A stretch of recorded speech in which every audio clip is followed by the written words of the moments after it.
Hey guys, welcome back. Hope you're doing well. And in today's video, I will be talking about Luminar Neo and specifically the feature that I think I'm most excited about. There's a lot of things to be excited about. Luminar Neo is cool. It's going to be fun. It's going to be awesome. It's going to have layers. It's got Relight AI already. It's going to have Mask AI. It's got all these cool tools. I'm really excited about it.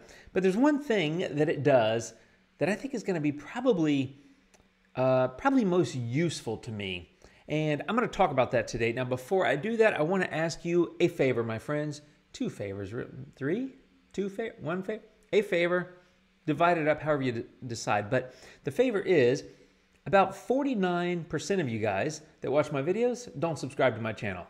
Google has these little stats on the back end of YouTube, blah, blah, blah, whatever. Only about half of you guys actually subscribe. So I kindly ask you, if you haven't yet subscribed, and you're interested in the kind of things I'm going to be talking about here, which is photography and editing and all that kind of stuff, and specifically if you're interested in Luminar Neo, I'm going to have a ton of stuff around Luminar Neo, so I kindly asked you to subscribe. And on top of that, if you hit that little bell for notifications, that was favor number two.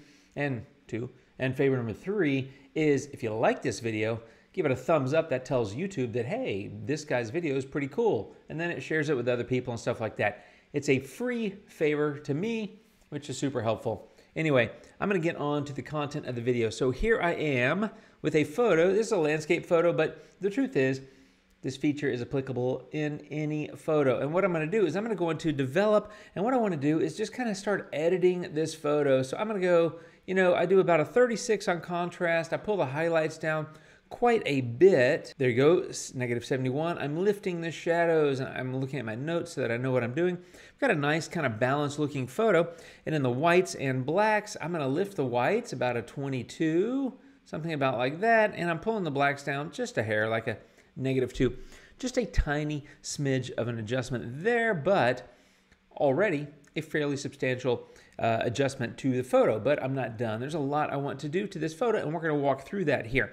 On curves, I'm going to give it a slight S-curve. And by the way, if you're not familiar with curves, let me know. If you would like a specific tutorial on mastering curves here in Luminar Neo, let me know. That's what the comment section is for you to give me feedback. Most of the time it's useful and helpful, and a lot of you guys are my friends, even though we've never met, and let's keep that going. I like it. So I'm having fun. I'm also going to go into red, and I'm going to lift that slightly. And again, this is why if you're not super familiar with curves, a tutorial may be helpful. I am going to do a tutorial. I'm just kind of curious how many of you watching this are actually interested. And in green, I'm going to pull this slightly down, maybe like that. Something minor. In fact, I'm going to go back to red and pull that back a little bit. Whoa, just a little bit.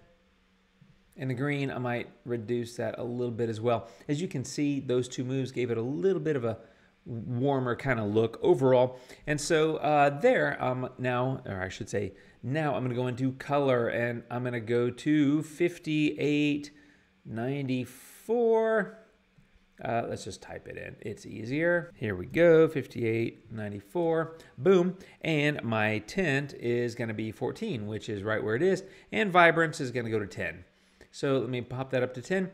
And there you go. So there is my photo so far, before and after. Let's say I'm happy with that, and I click and it commits it. Now, you may be familiar with this already. Edits are now over on this tab, and we're going to talk about that in a future video. I've got some ideas about how I want to share some thoughts around that. But once you commit to an edit with a specific tool, it commits it to that edit tab. You can go back and adjust it if you would like to. I don't want to go back and adjust that. I like what I did. That was my approach for the overall look and feel of the photo. Here's the thing. When I'm in Luminar AI, I will often use a tool, and then I'll think, I could really use that tool again. That would be really helpful. And that's the feature that I'm most looking forward to, because now I can go back into develop and I can do some more things, because develop, which by the way, I'm also going to have a pretty lengthy video diving into develop and what you can do with it, because you can do a lot. It is definitely the most powerful tool in Luminar Neo. I plan to cover that in depth. But here's the thing. Because it's so powerful and so useful, I want to use it again. I couldn't do that in Luminar AI, but in Neo I can. And so what I want to do here is I'm going to bump the exposure about a 0.5, something like that. 5.2 is good. here's the thing, I don't want that to apply to the entire photo. So I'm gonna come in and mask it in. And where I'm gonna mask it is just right here along these rocks. I want to brighten them up a little bit. And I think it's quite easy to do by just bumping the exposure there in the develop tool. So those rocks are a little bit brighter, maybe a little bit on that one, maybe a little bit on this guy. Something about like that. Shrink my mouse. I'm gonna give a little bit of that kind of brightening love over here to this rock as well. Maybe a tiny bit on that rock. And then the other thing I want to do is I want to lift the exposure on the cabin as well. So I'm just hitting a few different parts of this photo with a little bit of an increase in exposure, which is going to give me better visibility into it. And there it is. So if I turn this off, if you look at the cabin and the rocks before and current state, they're brighter because I brightened them. So I like that. I'm done. I click the filter and it basically commits it. It's now on the edit tab. As you can see here, there are two instances of develop, right? The original and the second one. But guess what? You know, there's something else I kind of want to do because that's just what I like to do. And hey, I can do it with develop because it's so powerful. So I'm going to go back and get develop again. In this case, I'm going to go into curves with green and I'm going to go slightly up, which is going to make things a bit greener. And I don't want that on the whole photo. So once again, I'm going to get a mask and I've got a paint brush and whoa, that's way too big. And as you can imagine, I want the green in the trees to be a little more visible, a little bit greener. And I'm doing this right side, but it's really on this left side where you're going to see it better because there's a little bit more light over there. They're a little greener, brighter, you know, less in shadow. And I just think it's going to look good to have a little bit more green in those trees. And I can do that easily with curves, which I will do a tutorial about, but again, let me know in the that was a thumbs down. No thumbs downs. Thumbs downs aren't allowed.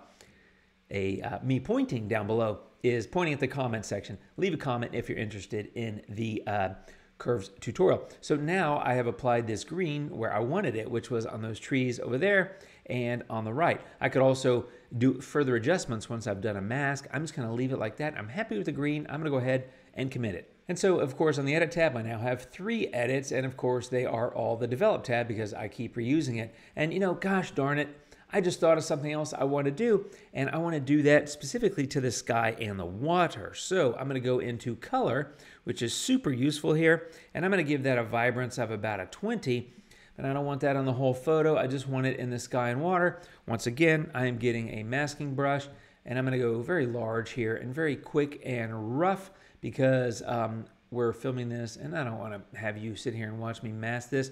By the way, Mask AI is going to be pretty awesome. I'm looking forward to having that tool, which is another great thing coming here in Luminar Neo. I am just getting the vibrance in the water a little bit higher. I'm overlapping some rocks. We're all friends here. Nobody cares that it's not perfectly accurate. I can close the masking, and if you look at this sky and water, there it is before, and there it is now. Slightly more vibrant, not a massive deal.